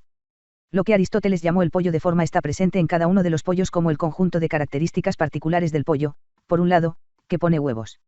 El pollo real y el pollo forma son, por lo tanto, tan inseparables como el cuerpo y el alma. Era igualmente evidente para Aristóteles que el grado más alto de realidad es lo que percibimos con nuestros sentidos. Platón pensó que todas las cosas que vemos en el mundo natural eran puramente reflejos de cosas que existían en la realidad superior del mundo de las ideas y, por lo tanto, en el alma humana. Aristóteles pensaba lo contrario, las cosas que están en el alma humana eran puramente reflejos de los objetos naturales. Así que la naturaleza es el mundo real. Aristóteles sostuvo que Platón estaba así duplicando el número de cosas. Explicó un caballo refiriéndose al caballo ideal. Aristóteles sostenía que todos nuestros pensamientos e ideas han llegado a nuestra conciencia a través de lo que hemos oído y visto. Pero también tenemos un poder de razón innato. No tenemos ideas innatas, como sostenía Platón, pero tenemos la facultad innata de organizar todas las impresiones sensoriales en categorías y clases. Es precisamente la razón, según Aristóteles, la característica más distintiva del hombre. Pero nuestra razón está completamente vacía hasta que hemos sentido algo. Así que el hombre no tiene ideas innatas. La forma de una cosa son sus características específicas. Aristóteles decidió que la realidad constaba de varias cosas separadas que constituyen una unidad de forma y sustancia. La sustancia es de lo que están hechas las cosas, mientras que la forma son las características específicas de cada cosa. Un pollo revolotea frente a ti, Sofie. La forma de la gallina es precisamente que revolotea, y que cacarea y pone huevos. Entonces, por la forma de un pollo, nos referimos a las características específicas de su especie, o en otras palabras, lo que hace. Cuando el pollo muere, y deja de cacarear, su forma deja de existir. Lo único que queda es la sustancia del pollo, lamentablemente, Sofie, pero ya no es un pollo. La sustancia siempre contiene la potencialidad de realizar una forma específica. Podríamos decir que la sustancia siempre se esfuerza por alcanzar una potencialidad innata. Todo cambio en la naturaleza, según Aristóteles, es una transformación de la sustancia de lo potencial a lo actual. Aristóteles creía que todo en la naturaleza tiene la potencialidad de realizar o lograr una forma específica. El huevo de una gallina tiene la potencialidad de convertirse en una gallina. Esto no significa que todos los huevos de gallina se conviertan en gallinas. Pero es igualmente obvio que el huevo de una gallina no puede convertirse en un ganso. Esa potencialidad no está dentro del huevo de una gallina. La forma de una cosa, entonces, dice algo acerca de su limitación tanto como de su potencialidad. La última causa. Hoy, cuando hablamos de la causa de cualquier cosa, nos referimos a cómo sucedió. En total, nombró 4 causas diferentes. Es importante entender lo que quiso decir con lo que llamó la causa final. ¿Por qué llueve, Sofía? Probablemente hayas aprendido en la escuela que llueve porque la humedad de las nubes se enfría y se condensa en gotas de lluvia que son atraídas hacia la Tierra por la fuerza de la gravedad. Aristóteles habría asentido de acuerdo. Pero habría añadido que hasta ahora solo has mencionado 3 de las causas. La causa material es que la humedad, las nubes, estaba ahí en el preciso momento en que el aire se enfrió. La causa eficiente es que la humedad se enfría, y la causa formal es que la forma, o naturaleza del agua, es caer a la tierra. Pero si te detuvieras ahí, Aristóteles agregaría que llueve porque las plantas y los animales necesitan agua de lluvia para crecer. A esto lo llamó la causa final. Aristóteles asigna a las gotas de lluvia una tarea de vida, o propósito. Aristóteles creía que hay un propósito detrás de todo en la naturaleza. Llueve para que crezcan las plantas, crecen naranjas y uvas para que la gente pueda comerlas. Las gotas de lluvia y las aguas del río no tienen ningún interés en nuestro bienestar. Lógica. La distinción entre forma y sustancia. Veo un caballo, luego veo otro caballo, y otro. Los caballos no son exactamente iguales, pero tienen algo en común, y ese algo común es la forma del caballo. Cualquier cosa que pueda ser distintiva o individual, pertenece a la sustancia del caballo. Cuando Sofía Amundsen ordena su habitación. Ella pone sus libros en la estantería, sus libros escolares en su mochila y sus revistas en el cajón. Trató de mostrar que todo en la naturaleza pertenece a diferentes categorías y subcategorías. Hermes es una criatura viva, más específicamente un animal, más específicamente un vertebrado, más específicamente un mamífero, más específicamente un perro, más específicamente un labrador, más específicamente un labrador macho. ¿Es concreto? Sí, minerales. No, está vivo. Sí, verdura. No, animales. Sí, es un pájaro. No, es un mamífero. Sí, es el animal entero. Sí, es un gato. Sí, es Fluffy. Sí. Risas, entonces Aristóteles inventó ese juego. Deberíamos darle a Platón el mérito de haber inventado el escondite. A Demócrito ya se le atribuye haber inventado Lego. Fundó la ciencia de la lógica. Escala de la naturaleza. Señala que todo en el mundo natural se puede dividir en 2 categorías principales. Por un lado, hay cosas sin vida, como piedras, gotas de agua o terrones de tierra. Estas cosas no tienen potencial para el cambio. Según Aristóteles, las cosas no vivas solo pueden cambiar a través de la influencia externa. Solo los seres vivos tienen la potencialidad de cambiar. Aristóteles divide los seres vivos en 2 categorías diferentes. Uno comprende plantas y el otro criaturas. Finalmente, estas criaturas también se pueden dividir en 2 subcategorías, a saber, animales y humanos. Cuando Aristóteles divide los fenómenos naturales en varias categorías, se basa en lo que puede hacer o lo que hace. Todos los seres vivos, plantas, animales, humanos, tienen la capacidad de absorber nutrientes, crecer y propagarse. Todos los seres vivos, animales y humanos, tienen además la capacidad de percibir el mundo que los rodea y de moverse. Además, todos los seres humanos tienen la capacidad de pensar, o de ordenar sus percepciones en varias categorías y clases. El hombre crece y absorbe los nutrientes como las plantas, tiene sentimientos y la capacidad de moverse como los animales, pero también tiene una característica específica propia de los humanos, y es la capacidad de pensar racionalmente. Por lo tanto, el hombre tiene una chispa de razón divina. De vez en cuando, Aristóteles nos recuerda que debe haber un Dios que inició todo movimiento en el mundo natural. Por lo tanto, Dios debe estar en lo más alto de la escala de la naturaleza. Aristóteles imaginó el movimiento de las estrellas y los planetas guiando todo movimiento en la Tierra. Pero tenía que haber algo que hiciera que los cuerpos celestes se movieran. Aristóteles llamó a esto el primer motor o Dios. El primer motor está él mismo en reposo, pero es la causa formal del movimiento de los cuerpos celestes y, por tanto, de todo movimiento en la naturaleza. Ética. La forma del hombre comprende un alma. ¿Cómo debemos vivir? ¿Qué se requiere para vivir una buena vida? Su respuesta: el hombre solo puede alcanzar la felicidad usando todas sus habilidades y capacidades. 3 formas de felicidad. La primera forma de felicidad es una vida de placer y disfrute. La segunda forma de felicidad es una vida de ciudadano libre y responsable. La tercera forma de felicidad es una vida como pensador y filósofo. Rechazó todas las formas de desequilibrio. Proporción áurea. No debemos ser cobardes ni temerarios, sino valientes. Muy poco valor es cobardía, demasiado es temeridad. Es peligroso comer muy poco, pero también es peligroso comer demasiado. Solo ejerciendo el equilibrio y la templanza lograré una vida feliz o armoniosa. Política. Dice que el hombre es por naturaleza un animal político. Sin una sociedad que nos rodea, no somos personas reales. Señaló que la familia y el pueblo satisfacen nuestras necesidades primarias de alimentación, calor, matrimonio y crianza de los hijos. Pero la forma más elevada de compañerismo humano solo se encuentra en el Estado. 3 buenas formas de constitución. 1 es la monarquía o realeza, lo que significa que solo hay un jefe de Estado. Para que este tipo de constitución sea buena, no debe degenerar en tiranía, es decir, cuando un gobernante gobierna el Estado para su propio beneficio. Otra buena forma de constitución es la aristocracia, en la que hay un grupo más grande o más pequeño de gobernantes. Esta forma constitucional debe tener cuidado de no degenerar en una oligarquía, cuando el gobierno está dirigido por unas pocas personas. La tercera forma de gobierno, que significa democracia. Pero la democracia puede convertirse rápidamente en el gobierno de la mafia.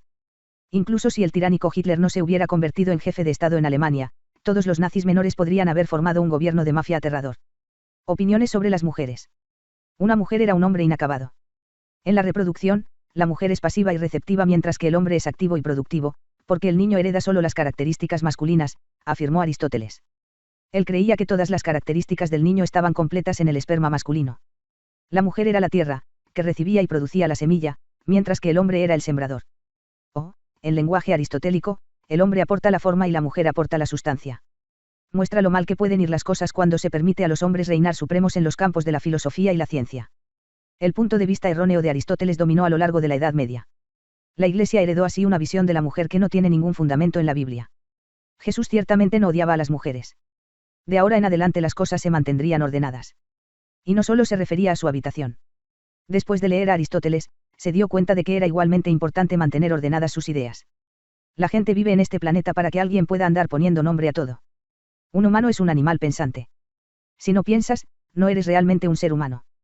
Imagina si solo hubiera vegetales y animales. Entonces no habría habido nadie para diferenciar entre gato y perro, o lirio y grosella. Los vegetales y los animales también viven, pero somos las únicas criaturas que pueden categorizar la naturaleza en diferentes grupos. ¿Y clases? Helenismo. De repente notó una fotografía tirada en la acera. A Hilda Moyernay, C. o Sofía Amundsen, tenía un sello noruego.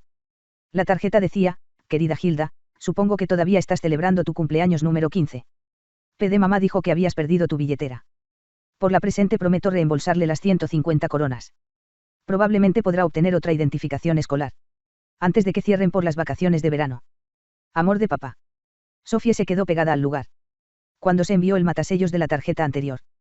También tenía matasellos del 15 de junio. El cumpleaños de Sofía y el día antes de las vacaciones de verano. Si este bromista realmente estaba en el Líbano, ¿cómo había conseguido la dirección de Sofía? Además, Sofía y Hilda tenían al menos dos cosas en común.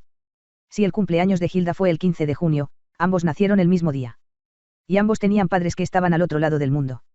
La prueba de conocimientos religiosos para la que Sofía no había tenido tiempo de prepararse se administró en el tercer periodo.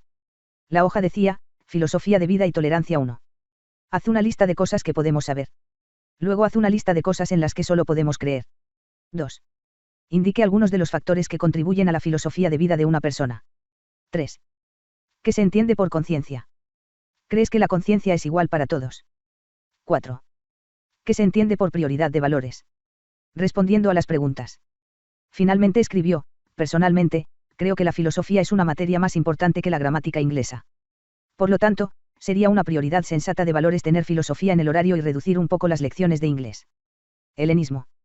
Ahora les contaré sobre el largo periodo desde Aristóteles, cerca del final del siglo IV AC hasta principios de la Edad Media alrededor del año 400 DC. Aristóteles murió en el año 322 AC, cuando Atenas había perdido su papel dominante. Esto se debió en gran medida a los trastornos políticos resultantes de las conquistas de Alejandro Magno, 356 a 323 AC. Alejandro Magno fue el rey de Macedonia. Aristóteles también era de Macedonia, y durante un tiempo fue incluso el tutor del joven Alejandro. Fue Alejandro quien ganó la victoria final y decisiva sobre los persas. Vinculó tanto a Egipto como a Oriente hasta la India con la civilización griega. Surgió una civilización en la que la cultura griega y la lengua griega jugaron un papel destacado. Este periodo, que duró unos 300 años, se conoce como helenismo. El término helenismo se refiere tanto al periodo de tiempo como a la cultura dominada por los griegos que prevaleció en los tres reinos helenísticos de Macedonia, Siria y Egipto. Sin embargo, desde aproximadamente el año 50 AC, Roma se aseguró la ventaja en los asuntos militares y políticos. La nueva superpotencia conquistó gradualmente todos los reinos helenísticos, y desde entonces la cultura romana y el idioma latino fueron predominantes desde España en el oeste hasta Asia. Este fue el comienzo del periodo romano, al que a menudo nos referimos como antigüedad tardía. Pero recuerda una cosa: antes de que los romanos lograran conquistar el mundo helenístico, Roma misma era una provincia de la cultura griega. Religión, filosofía y ciencia. El helenismo se caracterizó por el hecho de que las fronteras entre los distintos países y culturas se borraron. Ahora las diferentes culturas se fusionaron en un gran caldero de brujas de ideas religiosas, filosóficas y científicas. Los dioses orientales también fueron adorados en todos los países mediterráneos. Surgieron nuevas formaciones religiosas que podían inspirarse en los dioses y las creencias de muchas de las antiguas naciones. Esto se llama sincretismo o fusión de credos. Una característica común de las nuevas formaciones religiosas durante el período helenístico fue que frecuentemente contenían enseñanzas acerca de cómo la humanidad podía alcanzar la salvación de la muerte. Pero la filosofía también se movía cada vez más en la dirección de la salvación y la serenidad. La perspicacia filosófica, se pensaba ahora, no solo tenía su propia recompensa, también debería liberar a la humanidad del pesimismo y del miedo a la muerte. Así, los límites entre la religión y la filosofía fueron gradualmente eliminados. La ciencia helenística también estuvo influenciada por una combinación de conocimientos de varias culturas. La ciudad de Alejandría jugó aquí un papel clave como lugar de encuentro entre Oriente y Occidente. Mientras que Atenas siguió siendo el centro de la filosofía con escuelas de filosofía aún en funcionamiento después de Platón y Aristóteles, Alejandría se convirtió en el centro de la ciencia. Con su extensa biblioteca, se convirtió en el centro de matemáticas, astronomía, biología y medicina. También vemos hoy en día como un conglomerado de antiguas y nuevas religiones, filosofías y ciencias puede formar la base de nuevas ofertas en el mercado de la visión de la vida. Gran parte de este nuevo conocimiento es en realidad el desecho del pensamiento antiguo, algunas de cuyas raíces se remontan al helenismo. La filosofía helenística siguió trabajando con los problemas planteados por Sócrates, Platón y Aristóteles. Común a todos ellos era su deseo de descubrir cómo la humanidad debería vivir y morir mejor. Estaban preocupados por la ética. En la nueva civilización, esto se convirtió en el proyecto filosófico central. El énfasis principal estaba en descubrir qué era la verdadera felicidad y cómo podía lograrse. Los cínicos. La historia cuenta que un día Sócrates se quedó mirando un puesto que vendía todo tipo de mercancías. Finalmente dijo, ¿cuántas cosas no necesito? Esta declaración podría ser el lema de la escuela de filosofía cínica, fundada por Antístenes en Atenas alrededor del año 400 AC. Los cínicos enfatizaron que la verdadera felicidad no se encuentra en ventajas externas como el lujo material, el poder político o la buena salud. Y como la felicidad no consiste en beneficios de este tipo, está al alcance de todos. Además, una vez alcanzado, nunca se puede perder. El más conocido de los cínicos fue Diógenes, quien supuestamente vivía en un barril y no poseía nada más que una capa, un palo y una bolsa de pan.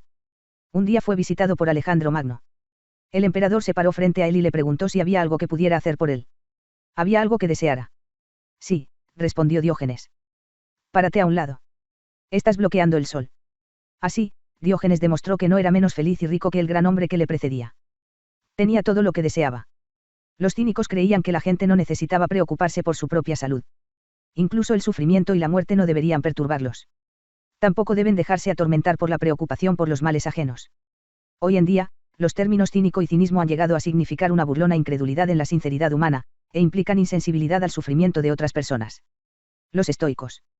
Creció en Atenas alrededor del año 300 AC. Su fundador fue Zenón. Solía reunir a sus seguidores bajo un pórtico. El nombre estoico proviene de la palabra griega para pórtico, esto. Más tarde, el estoicismo tendría una gran importancia para la cultura romana. Los estoicos creían que todos eran parte del mismo sentido común, o logos. Pensaron que cada persona era como un mundo en miniatura, o microcosmos, que es un reflejo del macrocosmos. Esto condujo al pensamiento de que existe una rectitud universal, la llamada ley natural. Y debido a que esta ley natural se basaba en la razón humana y universal atemporal, no se alteró con el tiempo y el lugar. En esto, pues, los estoicos se pusieron del lado de Sócrates contra los sofistas. La ley natural gobernaba a toda la humanidad, incluso a los esclavos. Los estoicos consideraban los estatutos legales de los diversos estados simplemente como imitaciones incompletas de la ley incrustada en la naturaleza misma. De la misma manera que los estoicos borraron la diferencia entre el individuo y el universo, también negaron cualquier conflicto entre espíritu y materia. Solo hay una naturaleza, afirmaron. Este tipo de idea se llama monismo, en contraste con el dualismo claro de Platón o la doble realidad. Como verdaderos hijos de su tiempo, los estoicos eran claramente cosmopolitas, en el sentido de que eran más receptivos a la cultura contemporánea que los filósofos de barril, los cínicos. Llamaron la atención sobre el compañerismo humano, estaban preocupados por la política y eran estadistas activos. Fomentaron la cultura y la filosofía griegas en Roma. Cicerón, 106 a 43 AC. Fue él quien formó el concepto mismo de humanismo, es decir, una visión de la vida que tiene al individuo como su enfoque central. Algunos años después, el estoico Séneca, 4 AC-65 DC, dijo que para la humanidad es sagrada. Los estoicos, además, enfatizaron que todos los procesos naturales, como la enfermedad y la muerte, siguen las leyes inquebrantables de la naturaleza. Por lo tanto, el hombre debe aprender a aceptar su destino. Nada sucede accidentalmente. Todo sucede por necesidad, por lo que de poco sirve quejarse cuando el destino llama a la puerta. Uno también debe aceptar los eventos felices de la vida sin perturbarse, pensaron. Incluso hoy en día usamos el término calma estoica para referirse a alguien que no deja que sus sentimientos dominen. Los epicúreos. Sócrates también tuvo un alumno llamado Aristipo. Creía que el objetivo de la vida era alcanzar el mayor disfrute sensorial posible. El mayor bien es el placer, dijo, el mayor mal es el dolor. Los cínicos y los estoicos creían en soportar el dolor de todo tipo, que no es lo mismo que salir a evitar el dolor. Hacia el año 300 AC, Epicuro, 341 a 270, fundó una escuela de filosofía en Atenas. Sus seguidores fueron llamados epicúreos. Desarrolló la ética del placer de Aristipo y la combinó con la teoría del átomo de Demócrito. Epicuro enfatizó que los resultados placenteros de una acción siempre deben sopesarse frente a sus posibles efectos secundarios. Epicuro también creía que un resultado placentero a corto plazo debe sopesarse frente a la posibilidad de un placer mayor, más duradero o más intenso a largo plazo.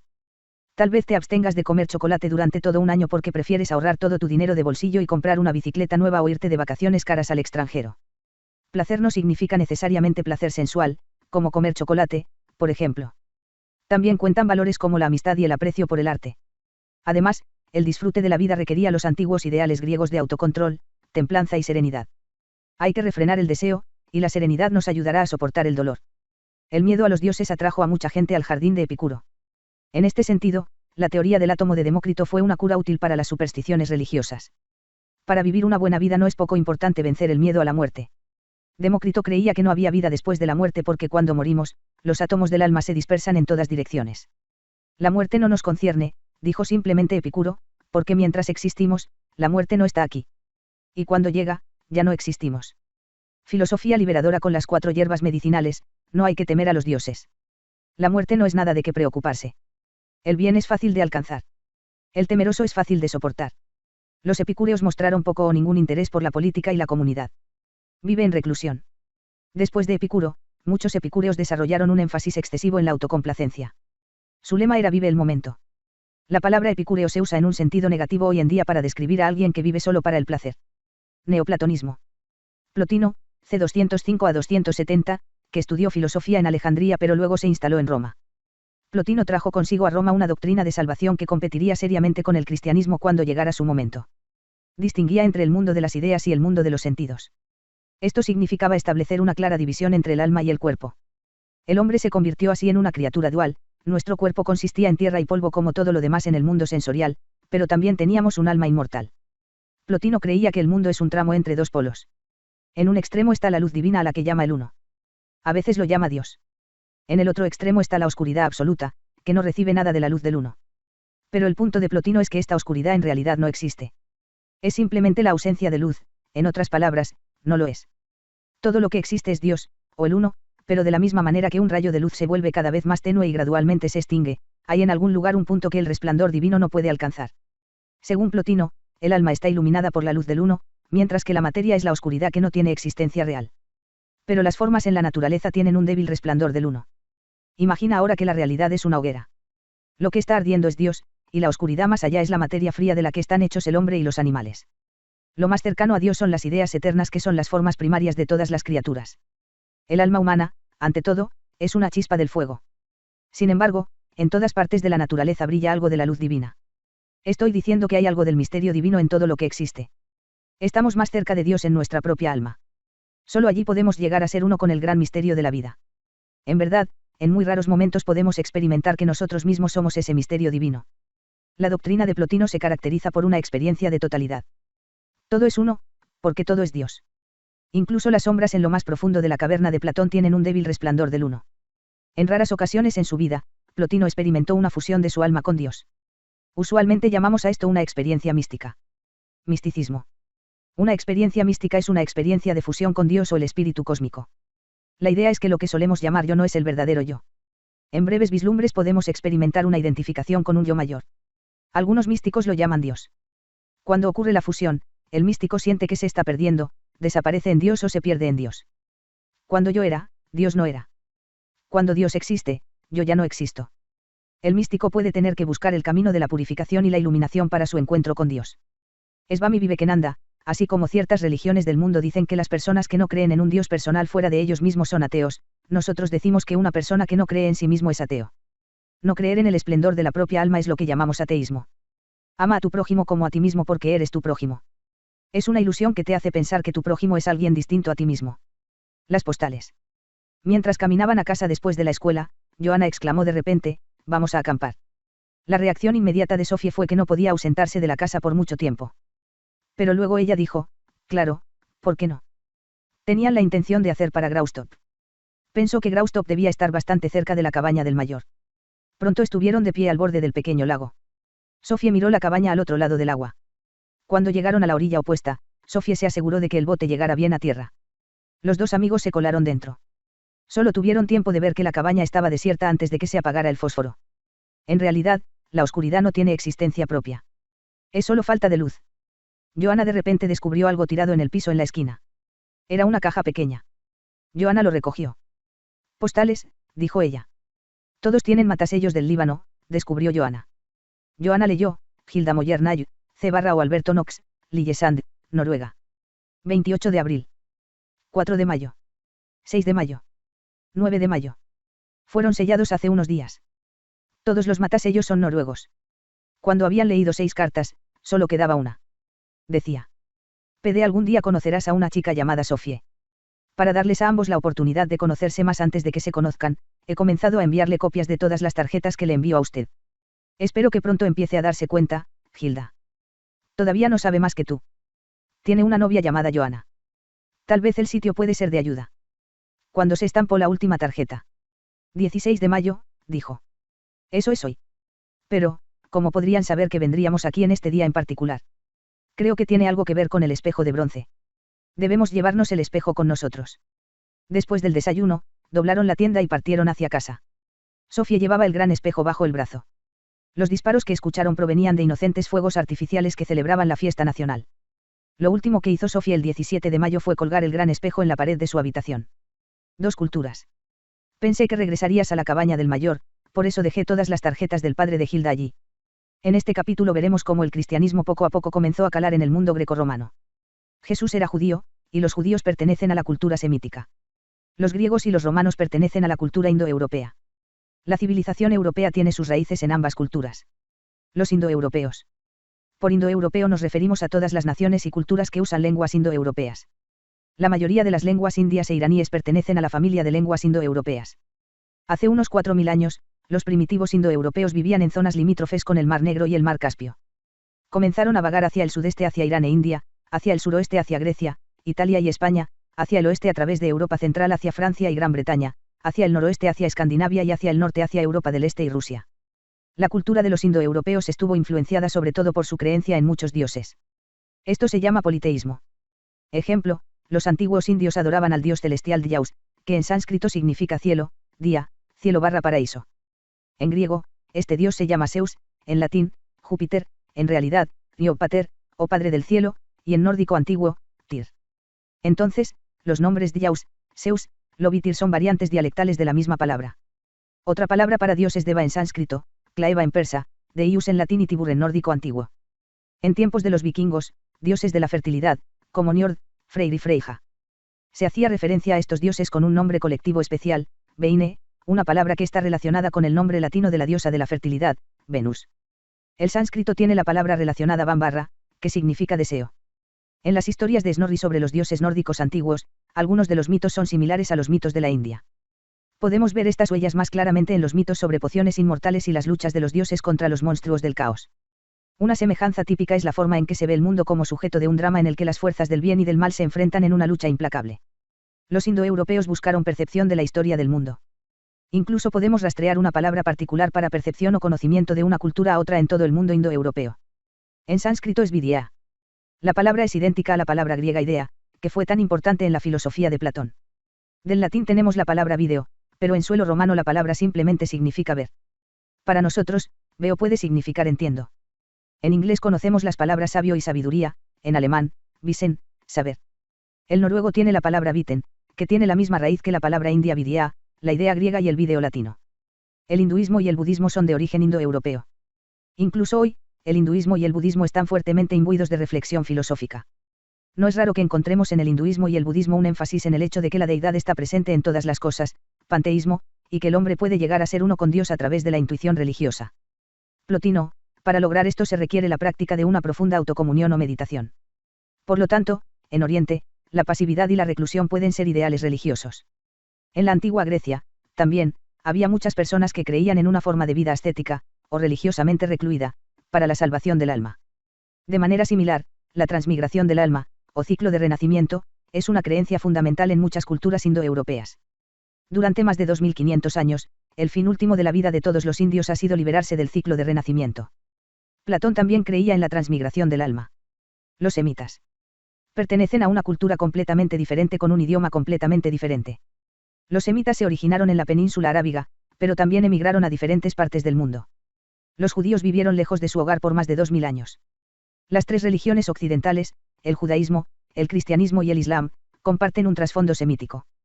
Las sagradas escrituras de los musulmanes, el Corán y el Antiguo Testamento fueron escritos en la familia de lenguas semíticas. Una de las palabras del Antiguo Testamento para Dios tiene la misma raíz semántica que el Alá musulmán. La palabra Alá significa, simplemente, Dios. Cuando llegamos al cristianismo, el cuadro se vuelve más complicado. El cristianismo también tiene antecedentes semíticos, pero el Nuevo Testamento fue escrito en griego, y cuando se formuló la teología o el credo cristiano, recibió la influencia del griego y el latín y, por lo tanto, también de la filosofía helenística. Los indoeuropeos creían en muchos dioses diferentes.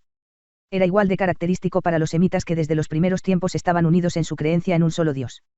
Esto se llama monoteísmo. El judaísmo, el cristianismo y el islam comparten la misma idea fundamental de que solo hay un Dios. Los semitas también tenían en común una visión lineal de la historia. En otras palabras, la historia era vista como una línea continua. En el principio Dios creó el mundo y ese fue el comienzo de la historia. Pero un día la historia terminará y ese será el día del juicio, cuando Dios juzgue a los vivos y a los muertos.